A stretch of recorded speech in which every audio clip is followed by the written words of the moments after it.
So thank you, Dr. Lance, for coming. This is such a pleasure to have you here. Dr. Lance is a maternal fetal medicine specialist with over 20 years of experience in clinical practice. He attended the University of Maryland School of Medicine and did his residencies at UMT and Johns Hopkins. Board certified in obstetrics and gynecology and maternal fetal medicine. He spent 5 years on the faculty of Johns Hopkins before starting private practice, and he's been the medical director of maternal fetal medicine at Anne Arundel Medical Center for 6 years. But I think his biggest accomplishment is that he married a genetic counselor. Yes. A very, very, very, very smart man. Yeah, very, very smart man.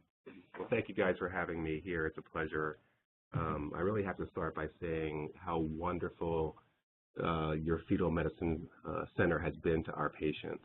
I hope this is not going out over the the internet or anything, but I was very Hopkins devoted throughout my training and my professional career, and I've become a children's convert on where we send our patients. And you guys see our patients during very, very difficult circumstances and under difficult conditions. And I've never had anyone come back to me and say they were dissatisfied or not pleased with the care they had gotten here. So kudos to you. You're doing wonderful, wonderful work. And the way that you treat your referring physicians should be a model for the country on getting back calls, phone calls, reports, being available. So on our side, I just want you to know how much we appreciate all the work that you're doing here. And Meg asked me to talk. I was very, very excited about that. And then I said, what would you want me to speak on? And she said, how about growth restriction? And I was like, wow, nothing gets me more excited in MFM than talking about fetal growth restriction. So I think it's more, in an attempt to try to make this a little bit more interesting, I thought we would start with 3 cases. And these are actual cases that we had at our center. And the first case is a 37-year-old para-0 who came in for first trimester screening and genetic counseling for maternal age. She really had no significant past medical history, and at that visit, her blood pressure was normal. This is her first trimester screen, or this is her crown rump length from her nuchal translucency screen. The gestational age is 12 and 4, and you can see it matches up perfectly. So the growth at this point was completely on track. The only finding that we had on the ultrasound at that point was a fibroid. You can see to the right there. So this is her scan. At the top, you can see 19 weeks and 4 days, and the femur length is lagging. It's at the first percentile, about a 2-week lag. The humerus is also lagging, but not quite as dramatically. But of interest, in this case particularly, I find interesting, is the abdominal circumference was completely normal at the 41st percentile. So at this point, we didn't know, are we dealing with some sort of skeletal dysplasia? There were no other anomalies on the baby that we could detect at this point, so we continued to follow her. So she came in for a prenatal visit at 24 and 0 with new onset hypertension. Her blood pressure at that prenatal visit was 170 over 114 with new onset 3+ protein. So obviously at that point she was sent over to labor and delivery. And we have a really, really crappy ultrasound machine on our labor and delivery, so please forgive these pictures. But this is her abdominal circumference at 24 weeks, and you can't see it because it's cut off at the bottom of the screen. But the abdominal circumference was measuring 21 weeks at this point. Again, you can see that the femur is lagging by about 4 weeks. And this was her Doppler of the umbilical artery. And you can see there's absent end diastolic flow. So this is her actual fetal biometry, and you can see there's lagging in all measurements, although we did not see any anomalies on the baby, and the long bones appeared normal at this point. So on labs, she was evaluated for preeclampsia, and she had elevated liver transaminases and borderline low platelet count at 142. So the plan was to give her betamethasone, magnesium sulfate. Obviously, she had the diagnosis of preeclampsia and delivered 24 hours after the second dose. And she actually got delivered a couple weeks ago, and the baby weighed 370 grams. But amazingly had APGAR scores of 7 and 9. This baby is still alive at this point, which just shows with early onset severe preeclampsia can be a cause of fetal growth restriction. The second case is a 28-year-old para 2002 who presented to our center for a lagging fundal height at 26 weeks. Her prenatal course had really been uneventful up until that point. So we did an ultrasound, and this is a transverse view of the fetal abdomen. You can see there's multiple hyperechoic areas within the fetal liver. Even more striking on this picture, I think. So we didn't see any intracranial calcifications, but she underwent amniocentesis, which was positive for, the PCR was positive for CMV. So this actually ended in a demise later in her pregnancy. Are you guys treating CMV? We don't actually do the treatment here. We are our fetal ID program, our prenatal ID program has picked up a lot on the sort of burner of Zika. And so we are definitely moving into it's become an area that we're really involved in. Yeah. These are very, and as Meg I'm sure will tell you, these are very hard patients to counsel because it's really hard to predict, long-term sequelae from CMV prenatally. But it tends to be worse when you identify it when there's actual findings of CMV on prenatal ultrasound. Were the long bones, on this baby very short? No, they were actually normal. The only finding was what we thought was IUGR and the liver calcification. Okay, it was symmetric. It was symmetric, yeah, it was symmetric. So unfortunate case. The third case is a 34-year-old para 1031 that we actually did not see early in her pregnancy, but got called in because she had presented to labor and delivery at almost 34 weeks with the right lower quadrant abdominal pain. I don't know if you guys deal with this at all, but we have a lot of outside ultrasound places that are doing anatomy surveys, even on high-risk patients, and I'm not sure how I really feel about that. I think these patients really should be referred to MFM for these type of ultrasounds, particularly if there's any abnormal findings. So this patient had an anatomy survey at one of our private groups, and there was no abnormalities reported on the ultrasound, although they could not clear the 4-chamber heart and outflow tracts. And again, like I said, normally that would be referred to our, something that would be referred, but it never quite got followed up on. So when she came into labor and delivery with the right lower quadrant abdominal pain, they saw some decelerations on the fetal heart rate monitoring. So Dr. Spencer, one of my partners, was called over to do a biophysical profile, which was normal. But this is again, I apologize for these images because we have a crappy machine, but this was the BPD, which retrospectively was probably normal because the baby was brachycephalic. But the head circumference overall was lagging quite a bit, almost 4 weeks. And again, the abdominal circumference was lagging even more than that. And 6-week lag. And this was her umbilical artery. Fluid was normal, as you can see, but this was an abnormal umbilical artery Doppler with no end-diastolic flow. So at this gestation, here's the complete biometry, as you can see, really lagging in the long bones as well.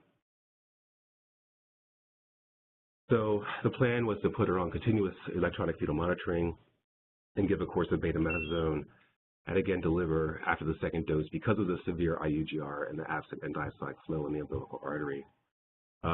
So this baby was born about a little bit over 2 pounds, 2.5 or 2 pounds 5 ounces with the APGAR scores there. But upon delivery, there was suspicion of trisomy 18, which was subsequently confirmed, and this infant died at 3 days of life.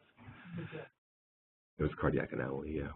So this baby had double outlet right ventricle, which again was not detected prenatally.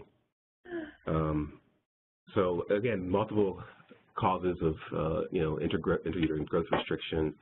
That's the exciting part of the talk. Now we get down to the nuts and bolts part of the talk. But I think there's a lot of I don't know how you guys do it here. I'm trying to restrict my use of SGA for newborns and use the term constitutionally small fetus for those that we think are normally grown but fall below the 10th percentile. And we struggle with this every single day in differentiating true fetal growth restriction from just babies that are constitutionally small. And again, we're trying more to use the SGA terminology for infants who fall below the 10th percentile. Again, the definition, most of us clinically that are in clinical practice, not in the academic arena anymore, really use an AFW that falls less than the 10th percentile. But just using that simple definition certainly has its limitations. So it doesn't really take into account, the individualized growth potential of each fetus, and that's kind of where I think the future lies. And interestingly, it's really going to fail to identify fetuses where the estimated fetal weight is above the 10th percentile, but they're not achieving their growth potential. And does this group of patients or this group of fetuses have an increased risk for adverse pregnancy outcome? And how in the world do we identify, those patients? And then again, it may result in diagnosing fetal growth restriction in cases where the fetus is just constitutionally small.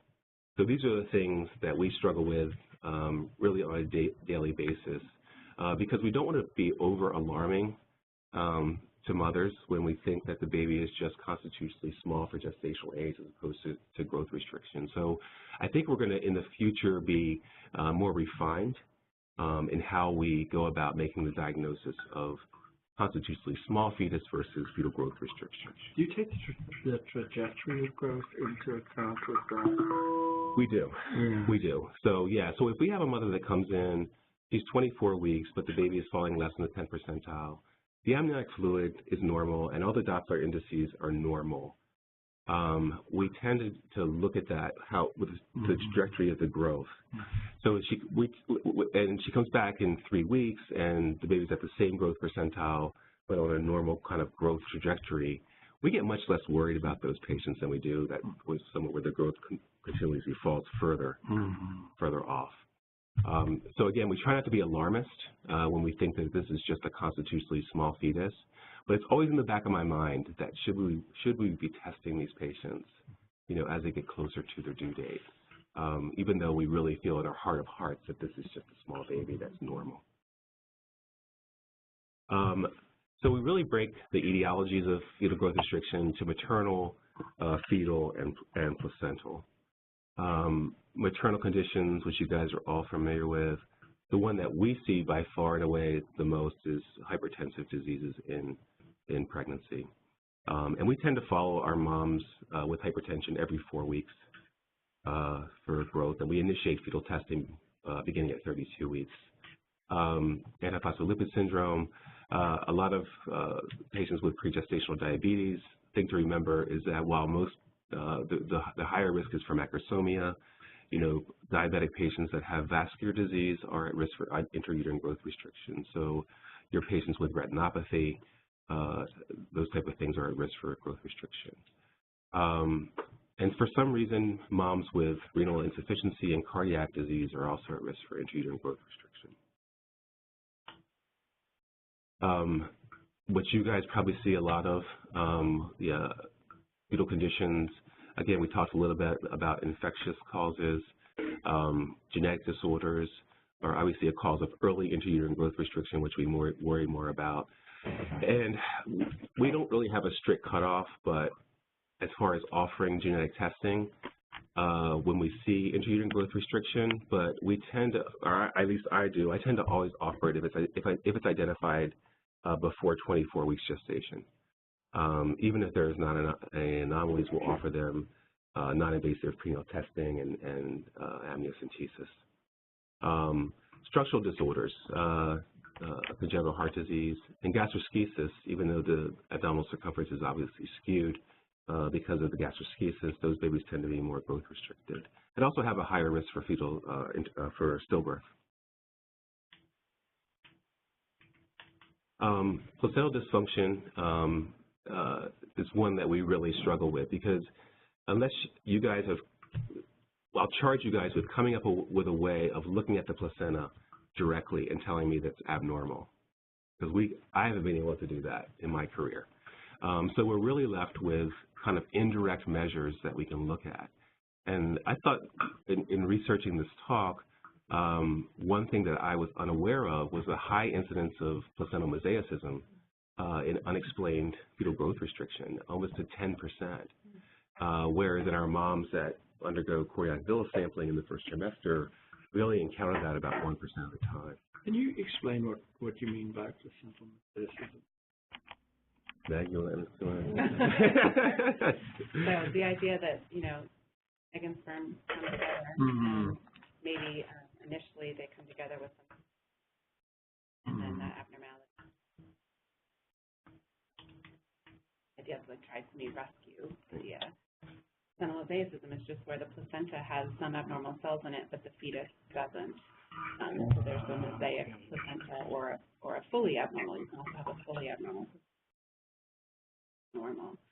So there can be there can be an abnormal cell line along with a normal cell line. We've had some very interesting cases of trisomy rescue, where we do the CVS and it comes back showing a mosaic pattern, and the fetus looks normal. So those patients we would obviously offer amniocentesis to confirm the diagnosis. But I had no idea that placental mosaicism was that common in fetal growth restriction. And then there's other umbilical artery abnormalities, the two-vessel cord that you can see here, filamentous cord insertion.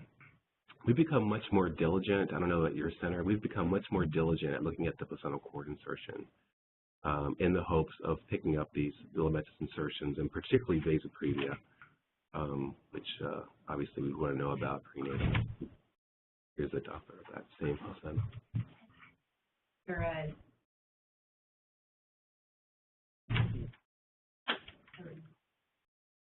We actually would worry clinically about it after 24 weeks. And people are struggling with, when do you deliver these moms? Because obviously, if there's a bleed from a vasoprevia, the baby will most likely sanguinate. We've actually had two patients in the hospital with plans on delivering between 34 and 35 weeks that had bleeds, and the baby did not survive. And that's right, having the mom directly on the labor and delivery unit. So I think people are pushing back the gestational age of delivery of a true vasoprevia. And some folks are delivering these moms as early as 32 weeks. We're trying to get to 34 because there's really nothing, even if you have the mom hospitalized, sometimes there's not anything that you can do because, again, the fetal blood volume is so small compared to maternal. So we worry much more about vasoprevia than we do placentaprevia. Placental dysfunction, you hear a lot about, what are these unexplained high AFP, unexplained low PAP-A, what does that really mean?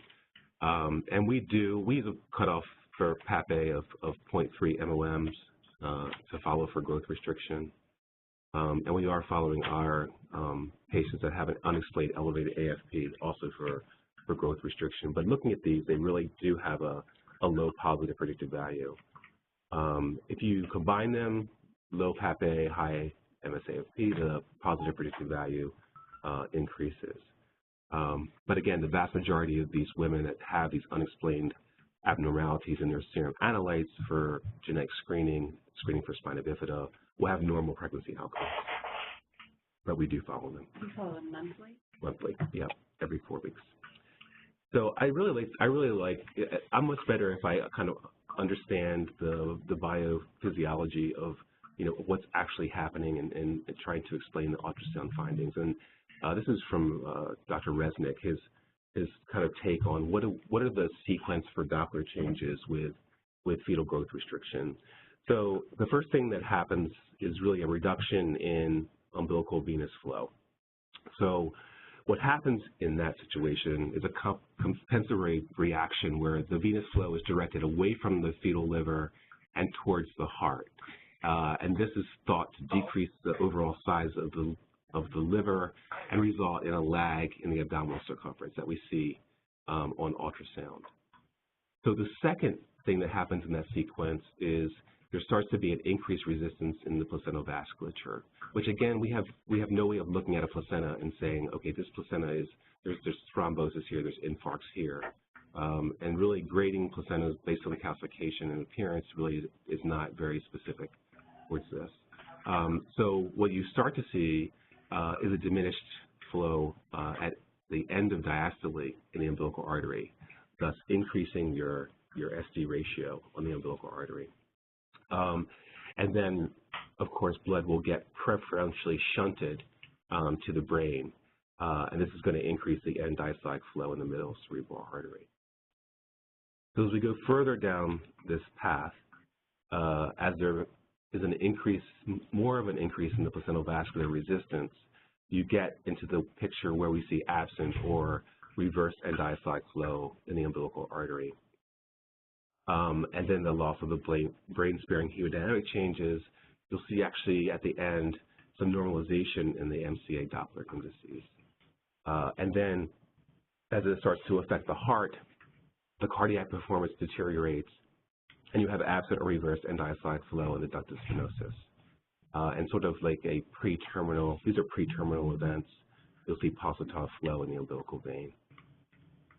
So the question from a clinical standpoint is, how do we manage these patients and when to pull the trigger on delivery? And I think that the important thing that I always try to remember is the easiest thing is to deliver the baby. I mean, that's the easiest thing, right? But, you are always wanting to prolong the pregnancy in order to improve the neonatal outcome. So with absent or reversed end diastolic flow, we tend to watch those patients almost on a daily basis. And as I get older and as I get more blockage in my coronary arteries, it's really hard for me to sit on a fetus that has reversed end diastolic flow, and really at any gestational age, although there are people that will do that. I just don't have the coronary arteries for that anymore. So this is actually another patient that had hypertensive disease who really had some subtle findings. At this point, she was 23 and 5/7 weeks and had normal growth. The fetus had normal growth, but her pressures were starting to creep up a little bit. She didn't have any proteinuria at this point.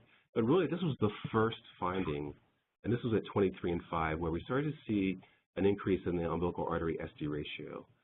And, with all the fancy Doppler studies that we can do, really the one that we base most importance on is still the umbilical artery. We use ductus venosus, we use MCA really only as adjunct data in trying to make decisions. We don't really base our management solely on those indices, but we really depend heavily upon the umbilical artery. So this was her at 23 and 5. Really the only thing that we saw at that point, again, the placenta there looks normal.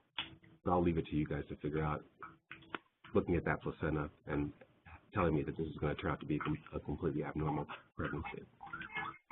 So this is her 3 weeks and 2 days later, where we did a growth. It was severely growth restricted at this point over a 3-week period. And then here you can see reversed end diastolic flow. I don't have a pointer, but you see the flow during end diastole below the line, which indicates reverse flow in the umbilical artery. So she got delivered at this point. This is just an example of reverse flow during atrial systole in the ductus venosus. And you can see that the A weight there is inverted.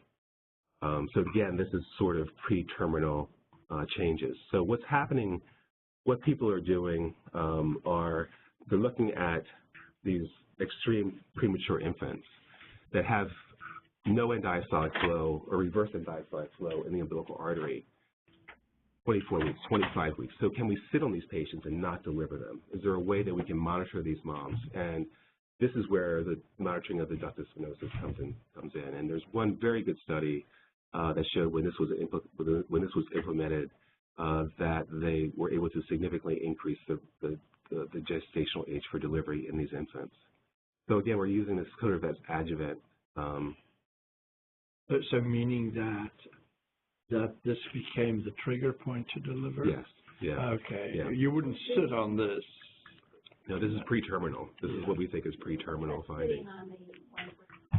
Exactly. So you have a 24, 25, 26-weeker that has no that's growth restricted, that has no end diastolic flow or reverse end diastolic flow. Is there a way to know when to pull the trigger, not just based on right? So you see that as long as the flow and there's no absent end diastolic flow or reverse end diastolic flow in the ductus venosus, some authorities are saying you can sit on this patient.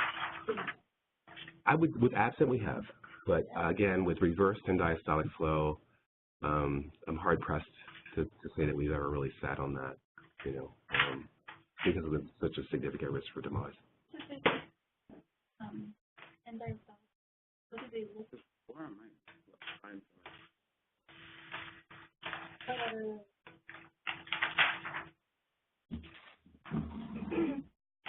Really, this is the one that's been used the most, is the blood flow in the ductus venosus. Right. And the other ones that have been used, MCA, uterine artery, we really haven't implemented into clinical practice. Although they're getting done. But is there a way? The question is there a way to know when's the best time to pull the trigger on these babies that are with extreme prematurity? And very difficult question. It causes me to lose a lot of sleep at night when we have one of these cases. But I can tell you, we've had cases, where there's been absent end diastolic flow for weeks.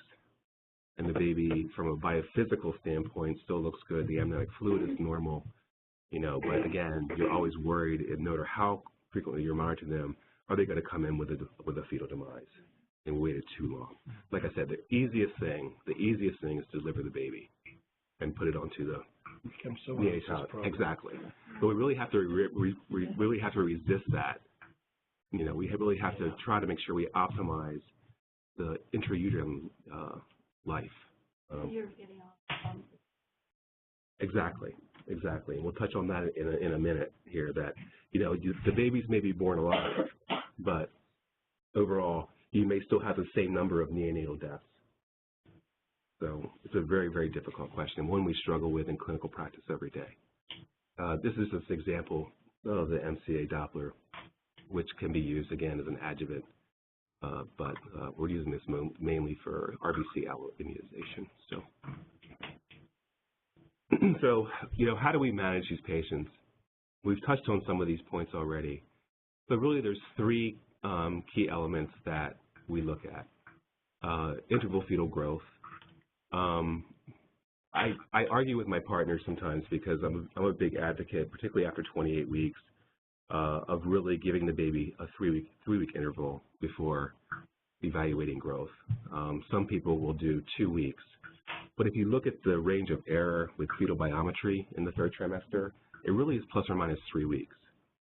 So the way I look at this, the last thing I want to do is measure a baby at 2 weeks and see there's no interval growth, but just miss that it was only due because it was outside the range of error of the measurements.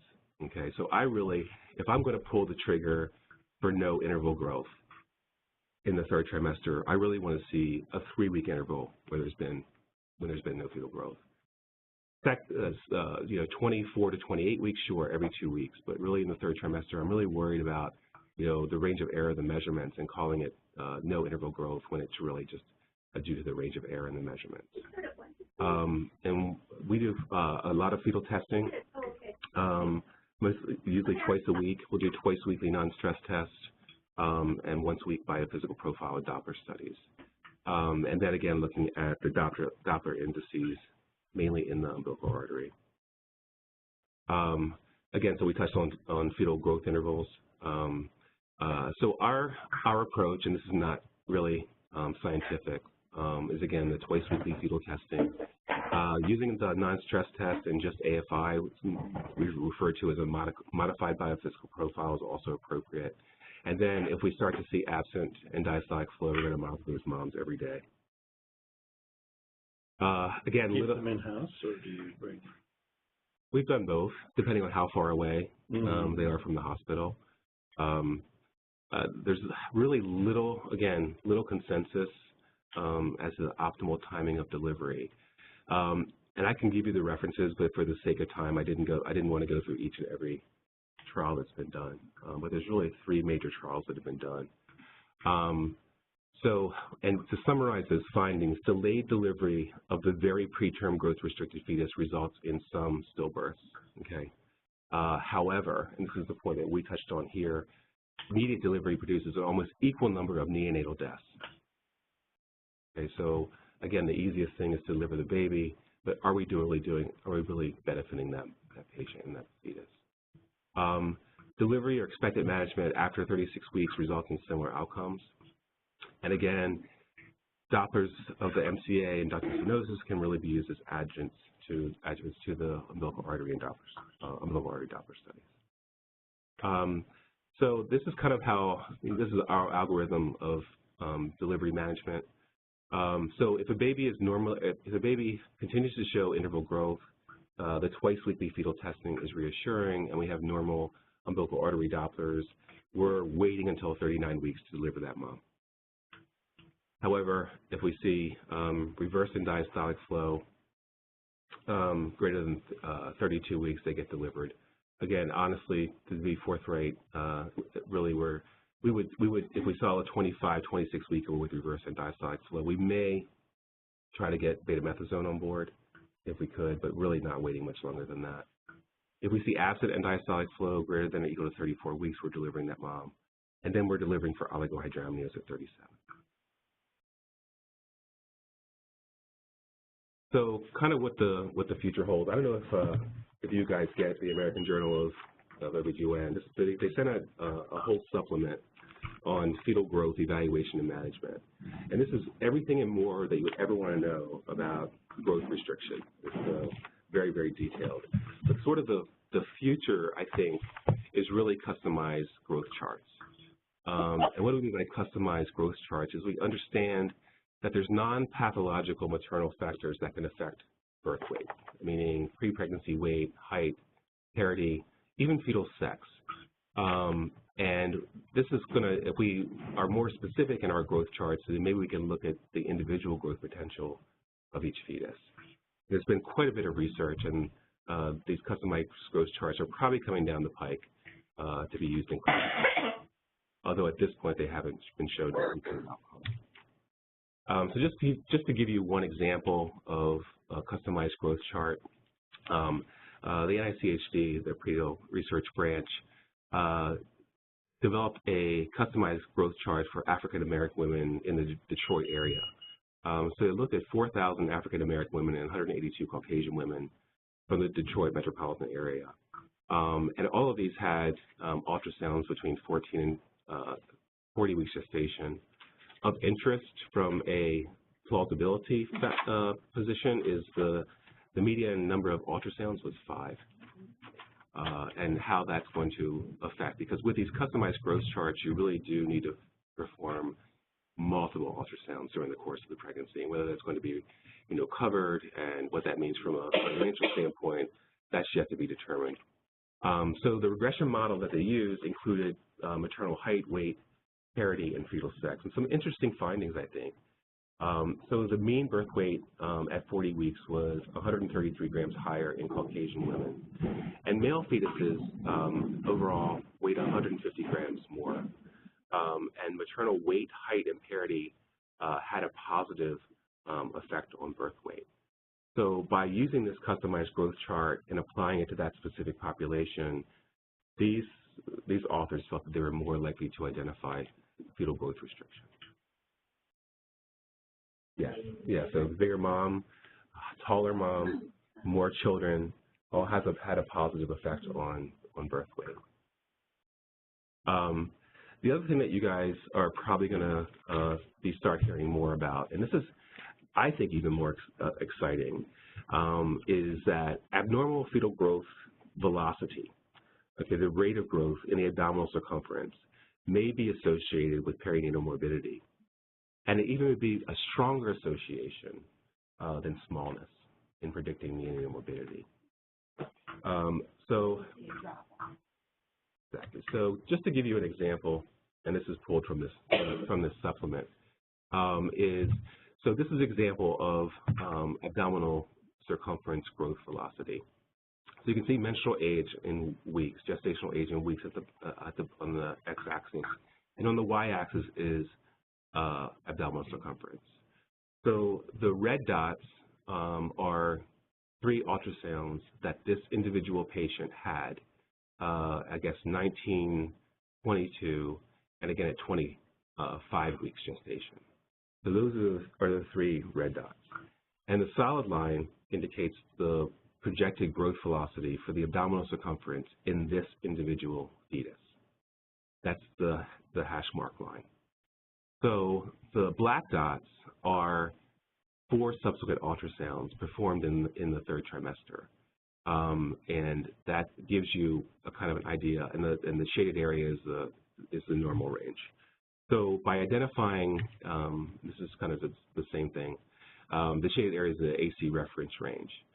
So the thought is that you could individualize these growth charts based on the growth velocity of the abdominal circumference, and this may be a better predictor of neonatal morbidity. The interesting thing that you'll see is that this particular patient had 7 ultrasounds. And really, how does that, can you imagine the volume of patients? We see 100 patients a day in our office. And it would be overwhelming for us to actually do this. So how is this going to be implemented into clinical practice is yet to be determined. We have 4. So yeah, this is coming down the road, the customized growth charts, and with current technology, there's computer programs that will allow us to do that. I think it'll be more sensitive in picking up growth restriction. Let's go back to that graph again. Sure. But do you expect it to be linear, the growth? I mean, I thought some organs are more exponential towards the end, right? Right. For the abdominal circumference, pretty much. That's why they're using it. They've also looked at femur length and creating. It doesn't have to be a linear curve. I mean, it could be any kind of curve. They looked at femur length. They looked at other fetal biometry, but the abdominal circumference seems to be the one that may be most predictive of adverse outcome. So yeah, but from a practical standpoint, 7, 8 ultrasounds, during the course of the pregnancy, is that really practical and doable in our current situation that we have? So I tried to make fetal growth restriction as exciting as possible for you guys, but I'd be happy to answer any questions that you would have at this point.